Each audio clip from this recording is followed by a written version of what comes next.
সুপ্রিয় দর্শকবৃন্দ, আসসালামু আলাইকুম। আমি অনেকদিন পরে আমি আমার নিজ বাড়িতে এসে গেলাম। তো আজকে আমার বাড়ি থেকে অনেকটা দূরে। তো জানেন সবাই, আমাদের বাড়ি হলো গিয়ে হাওর অঞ্চলে।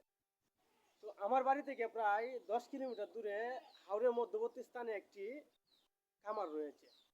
একজন উদ্যোক্তা ভাই সেই কামারটি হাওরের মাঝখানে তৈরি করলো। সেখানে আপনারা হয়তো বা দেখতে পাচ্ছেন অসংখ্য গরু, ছাগল, মহিষ, হাঁস, মুরগি ইত্যাদি রয়েছে। মানে বলতে গেলে একটা খামার বাড়ি বলা চলে।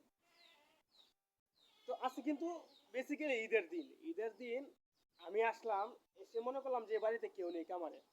তো না, দেখা যায় একজন ভাই আছে। তো ভাইয়ের সাথে অনেকক্ষণ আড্ডা মারলাম, কথাবার্তা বললাম, নির্জন নিরিবিলি একটা বাড়িতে, অনেকটা ভালো লাগলো। তো এখানে বিশেষ করে একটা কথা আমি বলবো যে যারা ইয়ং জেনারেশন রয়েছেন, কাজ কাম খুঁজে পান না, আপনাদের হাতে যদি কিছু টাকা থাকে তাহলে নিজে উদ্যোক্তা হন, এরকম একটা বড় খামার দেন। কি দরকার হয়, এনজিও থেকে ঋণ নেন, নিয়ে একটি খামার দেন। আপনাকে আর দৌড়াদৌড়ি করতে হবে না, নিজেই একজন সফল উদ্যোক্তা হতে পারবেন।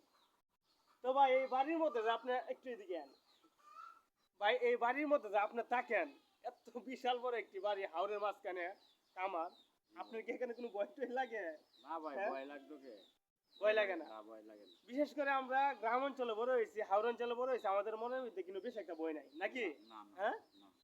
তো রাতের বেলা বিশেষ আমাদের কিশোরগঞ্জের দিকে তো সন্ত্রাসী ডাকাতি এগুলা নাই, আছে? না, আমরা এদিকে এগুলা নাই। না, না ভাই, বিশেষ করে শহরে আছে। শহরে। শহরে আছে সন্ত্রাস ডাকাতি। নইলে যে মাঝখানে কোনো বাড়িঘর মানে চারপাশে কোনো গ্রামগঞ্জ নেই, এই মাঝখানে আপনি একলা থাকেন রাতের বেলায়, যে বলতেছেন আপনার কোনো ভয় নেই, আবার ট্রলার এদিক দিয়ে আইসার লাগতে পারে। মানে এর পাশে কিন্তু বিশাল বড় নদী। ইচ্ছা করলে ডাকাতে ট্রলার নিয়ে নদী দাঁড়া করিয়ে ভাই একলা থেকে বাইকে সরিয়ে সবকিছু নিয়ে নিতে পারে। কিন্তু মাশাল্লাহ আমাদের এদিকে এই ডাকাতগুলো নেই। তো আপনার কাছে কিরম লাগে এত বড় একটা সুশান বাড়ির মধ্যে একলা একলা থাকেন? এই গরু আছে, হাঁস হুম, আছে, হুম, মুরগি আছে, হুম।